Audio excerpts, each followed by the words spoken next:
Not Trump University. Hi everyone. Is it working? Yeah, just hold it up, right up to your mouth, though. Okay. Hi everyone. My name is Gary Bonton. I'm a retired beer truck driver, card-carrying teamster for 35 years. During the 1990s, when we had a labor secretary that was a Democrat under Clinton, we were still attacked by anti-union people as a result of Reagan breaking the Patco union. We were in the beverage industry, and 1,000 law firms sprang up with their key attack was to break unions in the beverage industry. And it took from 1991 until 1998. We finally beat them. But that was because we had a labor secretary who was in favor of the middle class and unions. This new guy, Puzder, is as far to the opposite of that as anyone could imagine. And I would encourage Gary Peters to not vote for this guy. Hopefully, with all his history and baggage and hatred for working people, we need this fella to just go away. It's too important for the middle class. The Republicans keep bragging about the middle class, how important they are, and yet words are so cheap, and their actions speak to the elimination of the middle class. Paul Ryan is a big believer in Ayn Rand's books. Ayn Rand believes in the uber wealthy and poor people. That's where she is. That's where Paul Ryan is. And if I didn't have my Medicare and my Social Security, I've done well, and I've saved. But a lot of people in the middle class weren't able to live properly without these things. So we need to fight against guys like Puzder and Paul Ryan, and MoveOn.org. Thank you. Okay. Thank you. Okay. If you haven't signed in, Chuck has sign-in sheets. Okay. We had someone else that was going to speak. I'll sign in. Make sure you tell us your name and which cabinet post you want to speak about. Okay. Well, there's a pretty big group. I don't think people will be able to hear you if you don't. Hi, my name's Chris Boismer, and I'm here to talk about Rick Perry for Department of Energy. Rick Perry is a longtime climate denier. Not only that, in the past, historically, the Department of Energy has been run by a scientist, and Rick Perry barely has a bachelor's degree, has no idea what this position post entails. He's by no means a scientist. He doesn't even know what he didn't even know what the Department of Energy did when he accepted the cabinet post. He thought that it had something to do with, I don't know, oil, but what he needs to be doing is controlling the nuclear stockpile and nuclear waste. Okay, it's really super important, and He also wanted to eliminate it. yeah, he also wanted to eliminate the department, and he didn't even know what it did. So how can this be a good pick for somebody in such an important job? Thank you. No on Perry. Jeff, someone else hold your sign. Just hold it right up to your mouth. I think the bottom line today is to make sure that Judge Gorsuch does not get on the Supreme Court. We are, with the past actions of Trump and his bans, we are actually seeing in action how our democracy works, and that we need a vital court system that is not going to be under Trump's thumb. So that is the bottom line for us. That's the last line of defense. We have got to make sure that all the Democrats, including Steve Manchin, Joe Manchin, I'm sorry, sticks with the Democrats, and we get a few more Republicans on our side. Otherwise, we can say goodbye to our democracy. Really true. The white supremacists in the Is anyone else who wants to speak on any of the cabinet picks? It's not a cabinet pick. It's more Okay. about the ACA repeal. Okay. I don't know how to use this. Just click the trigger and you might have to click it twice. Just speak right up into it. All right, you guys, is that good? You gotta put it right, hold it right to your All face, right, right to your mouth. I'm Marguerite Johnson, and I'm from Bloomfield Township. And I've been following the ACA and all of the initiatives to repeal it.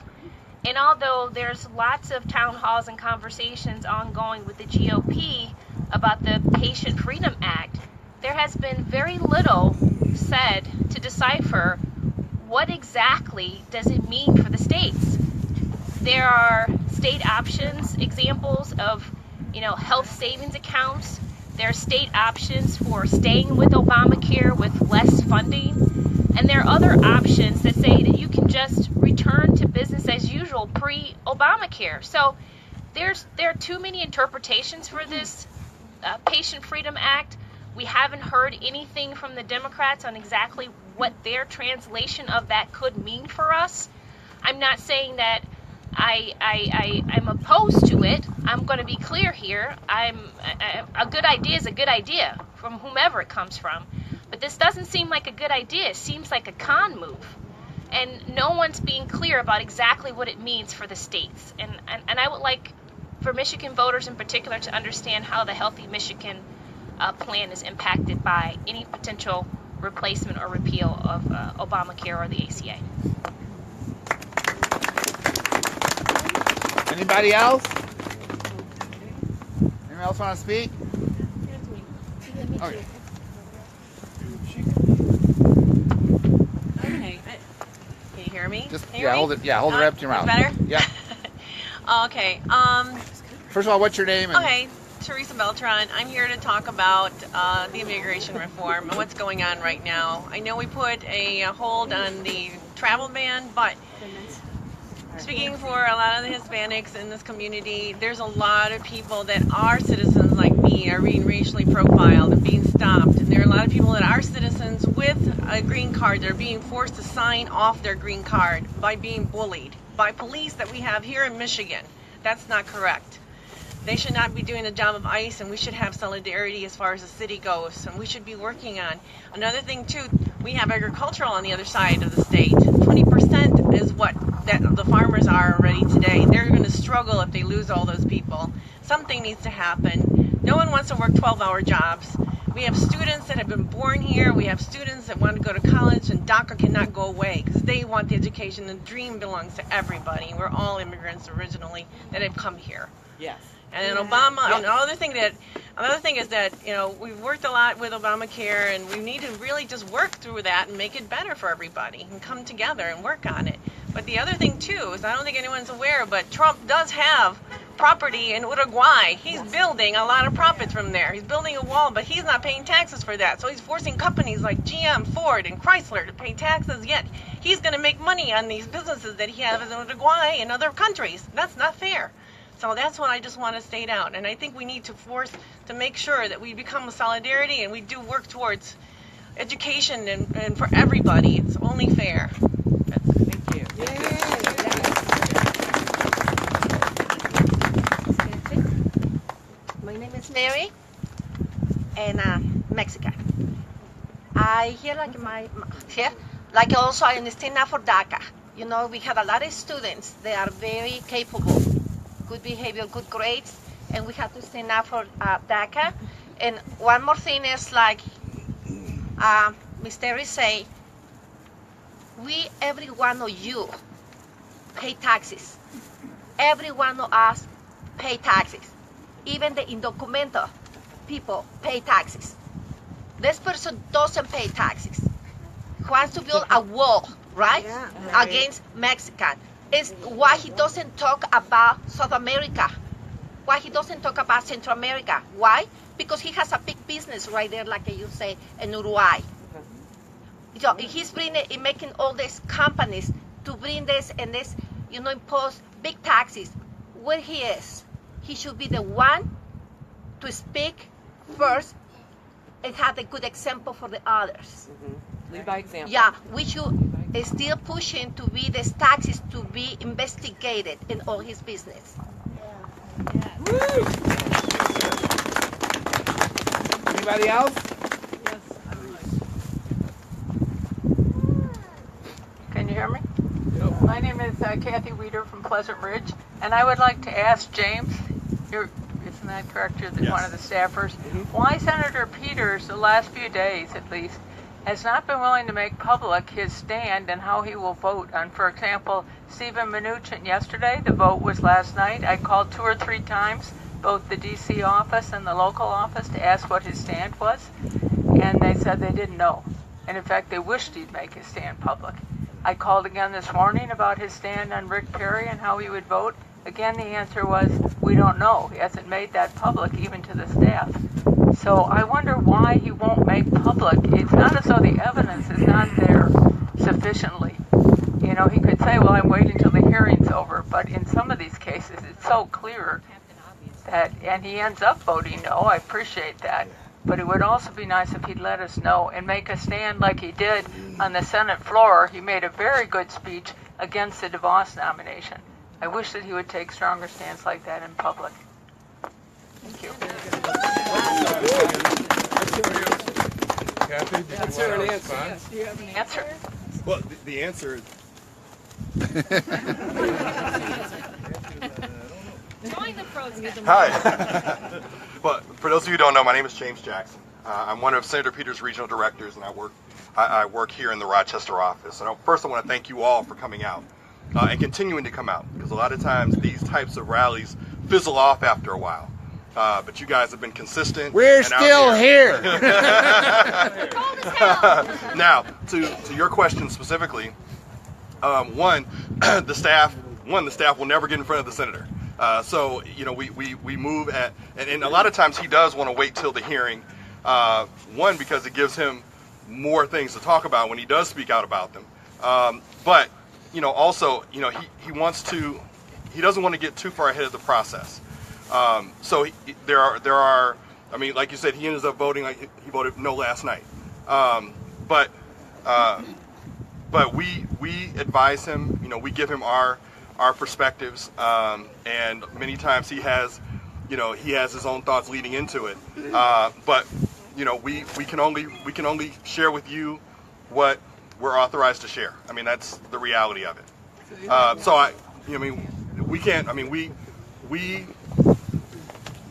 We, and when I say we, I'm talking about our staff here as well as in DC.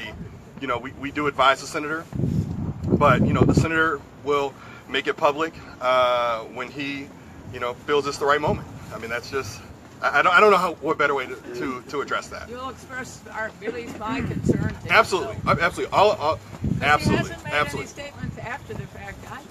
Absolutely. Well, I mean, you know, after late. one vote, yeah. I mean, after one vote, then we're looking at the next round. So he has to keep looking forward. But all of your thoughts and all of your opinions, we absolutely share with him.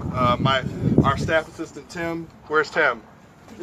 Okay. Well, he was passing around a sign-in sheet, so we want to make sure that everybody signs in. Because it helps us to make sure that we let the senator know exactly how many folks were out here and how powerful of a group there was out here. And it also shows, you know, the diversity of the area from which everybody comes from. And that's also important. And then also it gives us contact information so that as we begin to roll things out, we want to make sure that we keep you all in the loop as to the things that we're sending out from our office, so that you know exactly what's happening. Yeah, so that's the other reason we came. Absolutely. Is we would like Gary to hold a town hall meeting so he can hear from all of us. Absolutely. And that is also something that has been, we from the regional directors across the state, we've all shared that up to our DC staff and on to the senator. So I know that they are talking about that now. There are no dates set at this point. But that's why we want to make sure we get everybody's contact information so that, you know, if we get the green light on that, we want to make sure that all of you know. So that is something that we have heard you about the town halls. Absolutely heard of it. Yeah. We need it quickly. Let me pick up on the town hall. Why don't you take the bullhorn, Chuck? 'Cause it's-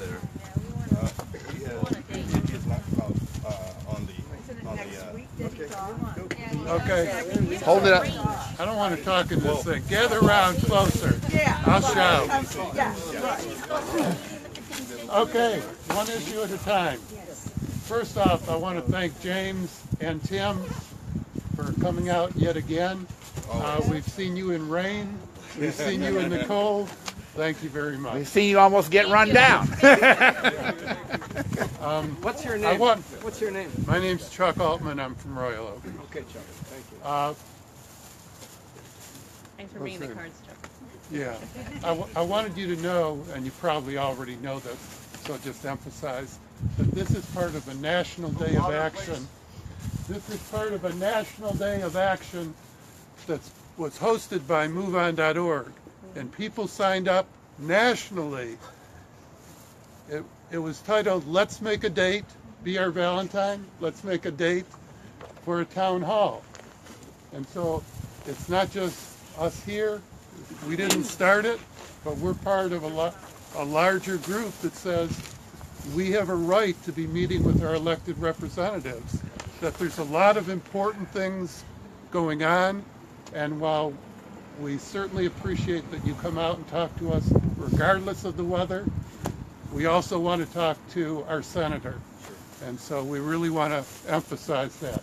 And one of the ways we want to emphasize it was to give you cards to say, "Be our Valentine, let's make a date for a town hall."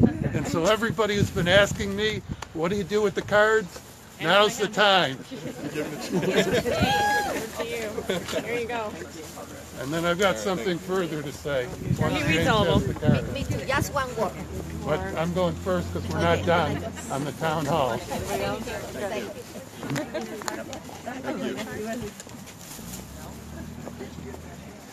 This is how the movement started in Wisconsin, by the way. Well, he didn't have enough for everybody. Okay, two more things about town halls. Everybody turn the cards. How's the time? Okay. Two things about town halls. I just came from David Trott's office. They're having a heck of a time even finding David Trott. Hold on. Their next step is pretty much hiring a private detective firm to find David Trott. And so this is a very refreshing difference in that James comes out and talks to us, and we don't have to go knock on his door 50 times and still not find him. But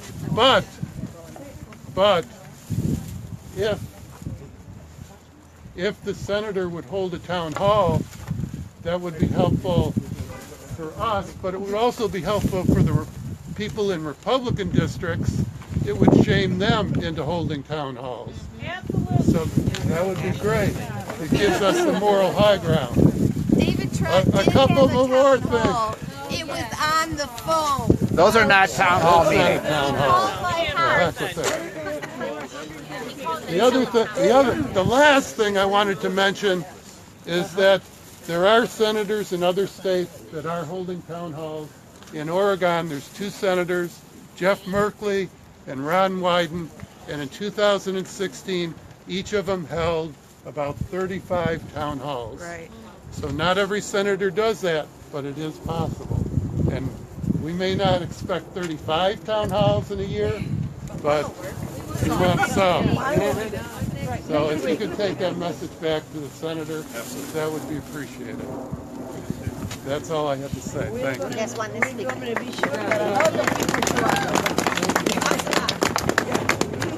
Hello, everyone. My name's Steve Smith. I'm from Royal Oak. And I want to impress upon you two thoughts. Things like this and trying to get politicians' attention are very important, but I think we need to urge the senator to do two things, and two things only, and keep saying it until he does it. The first is to appoint an independent counselor, independent investigator, independent counsel, sorry, is the term, to investigate the Russian malfeasance. Yes. And the second is to urge the senator to introduce a bill to require all presidents, including this one, to release their tax returns. This accomplishes two goals. It will uncover the financial relationship between Trump and the Russians, and the independent counsel will be allegedly politically unfettered to chase the facts where they lead. You know, David Frum, who is the senior editor at The Atlantic, he's on Bill Maher quite often. He's all over Twitter. Wrote a cover piece in The Atlantic last month, or maybe this month, and he said the same thing. He said, if you do nothing else, do two things and keep saying it until the whole world hears it. An independent counsel and release the tax returns. Now, an independent counsel can be done without legislation, but a requirement to release the tax returns would require a bill. And I think there's mounting political support to do that. Thank you. Thank you. I don't need a bullhorn. I just wanted to give the office some Girl Scout cookies from at least 2 of my Girl Scouts. I really appreciate everything that you've been doing. I have one thing to say. Oh, go ahead.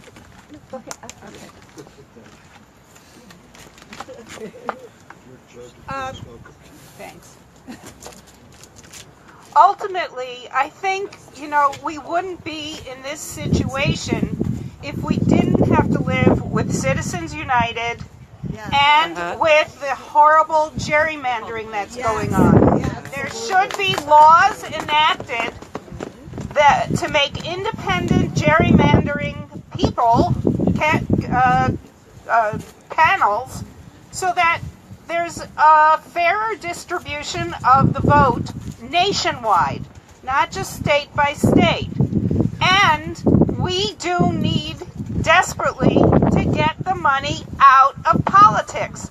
So those are also 2 goals that everybody, Republican or Democrat, should have as accomplishments under our belt. And that's what we should be working toward. And that's what we want our senator to work toward. Fair representation.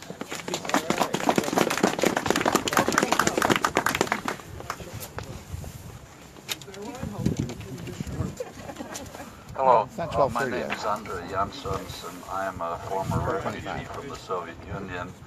And my name is Andrei Janssens. I am a former refugee from the Soviet Union, and I know exactly what Mr. Putin's aims are, and the only language that he understands is a hammer blow on his forehead. That's the only language that he understands, and we have to take that stand. The other thing is, I believe there is a 1924 law in the books that Congress can demand the tax returns of a president. This law should be invoked, and I'd like to ask Mr. Peters to move this forward and have that law promoted so we can see the tax returns. Thank you. Thank you. Okay, so I promised I would keep this short today. It's a little windy, a little cold, but I want to thank you all for coming out. And I want to thank James for coming out and speaking with us. I hope we'll all plan. We have to keep the pressure up. As I know James will tell us, the more times we come out here, if this fizzles out, the pressure on Gary and the rest of the Democrats is going to fizzle out. And certainly, we're fortunate we don't have any Republican senators, but we do need to keep the pressure on. Whether it's what happened with Flynn last night, that is serious. That is going to lead directly to Donald Trump. If Donald Trump didn't know that Mike Flynn was having conversations with the Russian ambassador, he's either incompetent, which we all know he is, or he's a criminal already, which we also know he is, okay? So we need to make sure we keep the Democrats in line to being opposition to everything that Donald Trump and the Republicans are trying to accomplish. They do not have our best interests at heart at all. and when you look at the cabinet picks, I mean, to me, it's proof positive that he doesn't have the interests of the working Americans or even the people that voted for him. Those people are diametrically opposed to everything those departments stand for. So we need to keep showing up. I hope when.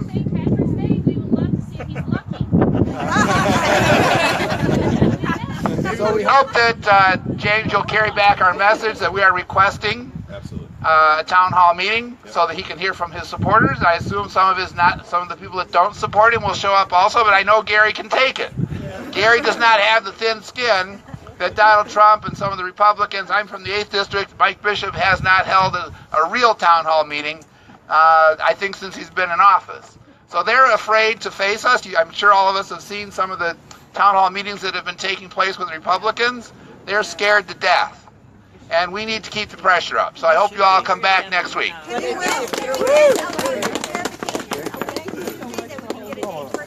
Withhold consent. Thanks for bringing it. Filibuster everything.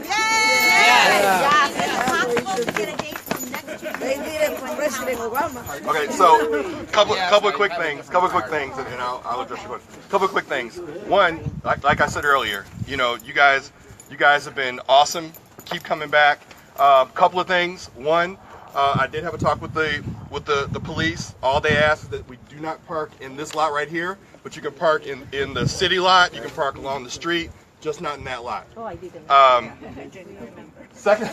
Secondly, the question was, could I come back with a commitment next week about a town hall date? The simple answer to that is no, because that decision is above my pay grade. But as I mentioned earlier, I mean the strong request and the strong urge for a town hall has not fallen on deaf ears. That is something that we've talked about among the state regional directors, with our state director as well as the chief of staff. We are absolutely aware that there is a solid request from our friends here in the state for a conversation with the senator, and we are working on that and having that conversation. So I will give you a response as soon as I have one to give. Fair enough. Thank you. All right. Thank you all so much. Thank you very much. Can I have a word on that? Can I have a word on there? Real short. Real short? Real short. Because he's short? No, we're promising people to get him out of here, so we've been. Go ahead. Okay. We'll break our promise. My name is Terry Moran, and I just wanted to remind everyone about that truly despicable action that the Congress, Mitch McConnell, threw Elizabeth Warren out for reading something valid. Right. Reading Coretta Scott's letter. Now that letter's already been read in Congress years ago. That's why they were fearing it. I guess they hear it said again. So I just wanted to bring that up. That was. And the other senators read it after. The other senators read it. That was a power play. That was. More is the shame, huh? More is the shame. A white man, two white men took and threw out a white woman who was trying to read a black woman's complaint, and after that they allowed 3 white men to read that same letter within the same chamber. Think about that. AG Yates, because she was the one who delivered the bad news. She's a hero. She's a hero.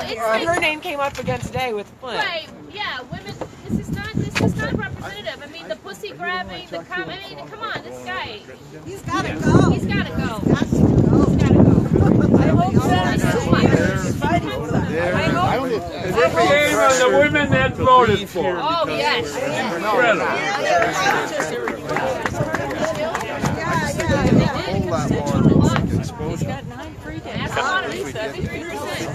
Is it working?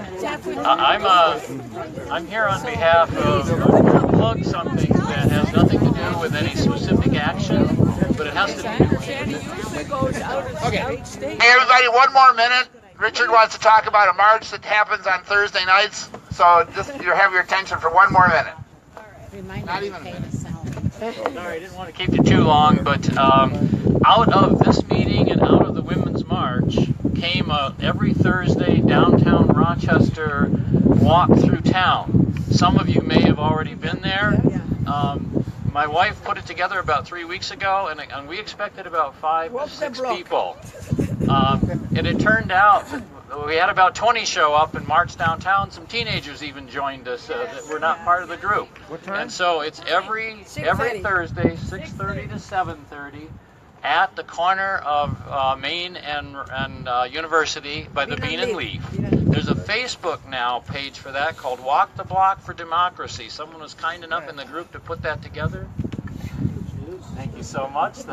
And that all comes from the Women's March, Move On, and Moms Rising. This is how my wife put it together, and it's just grown, and you guys are all fantastic. We love every one of you that joined us, and it's a fantastic opportunity.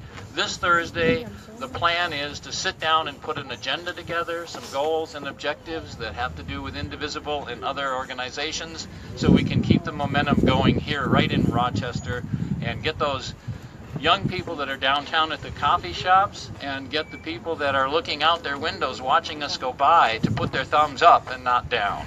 Well, let me tell you, after that, this Thursday at the Abiding Peace Lutheran Church is the Greater Rochester Diversity Group that is fantastic.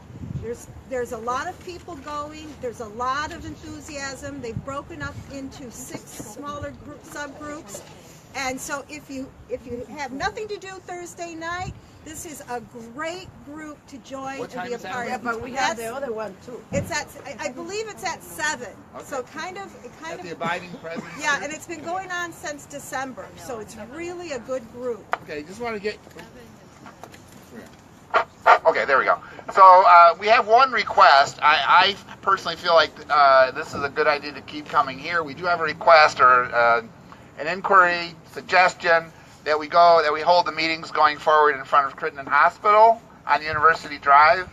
On the sidewalk. On the sidewalk. All along we walk there. University Drive there. We can try that one week, see how it goes. Of course, we probably wouldn't have James and the staff here coming over to join us. I will come wherever you are. Okay, great. All right, so. Oh no! What I'm going to do, Cheryl's not here today. Cheryl Herman was the woman that originally set up these rallies, and for some reason I haven't heard from her lately. So I went ahead and set this one up because I wanted to give all of you enough time. I set it up last Friday. So what I'll do today, when I get back, or as soon as Move On allows me to, I'll set up an event for next week. And I think Heather, she was here. Right there. She had set up a Facebook page, so we'll have a Facebook page that'll also connect to the Move On page. But Move On does give me, at least I have the ability to communicate with you by email, and it does give me your phone numbers. Not that I would probably ever call you. So plan on being out next Thursday if you want. How many people want to try and go over in front of Crittenden Hospital? That's a good idea. Okay. There's more visibility on University Drive, public visibility, if you want to try it over there. So, but if we're going to go over there, I really suggest we bring more signs, and hopefully we'll get some honks. That's always kind of a nice and fun. There we go. So if we're on University Drive, we'll probably get some people that agree with us, maybe a few that don't, especially here in Rochester. So I'll set it up if you all want to try it next week. I'll set it up for in front of Crittenden Hospital over by the main sign, 1101 University Drive. I don't know. Was it possible Gary might be here next week? That's the question. I do not know. Okay. Well, maybe you can pass along the message that we'd like to see our senator. Message received. Suggesting we park over at the hospital. But as far as parking next week, there's a shopping center across the street, although that's also private property. There's a Kroger, the Kroger shopping center. But those are now. Just keep in mind, those are both private property, so we could run into a problem, but we probably won't. I can't imagine that people are going to keep tabs on people as they walk away from their cars and where they're going and what they're doing. Although there might be drones, who knows? Okay, so that's all I wanted to say. Thank you for coming out. and we'll see you next week. More signs. If he's going to be here next week, should we go to Creighton? Well, I don't think he will.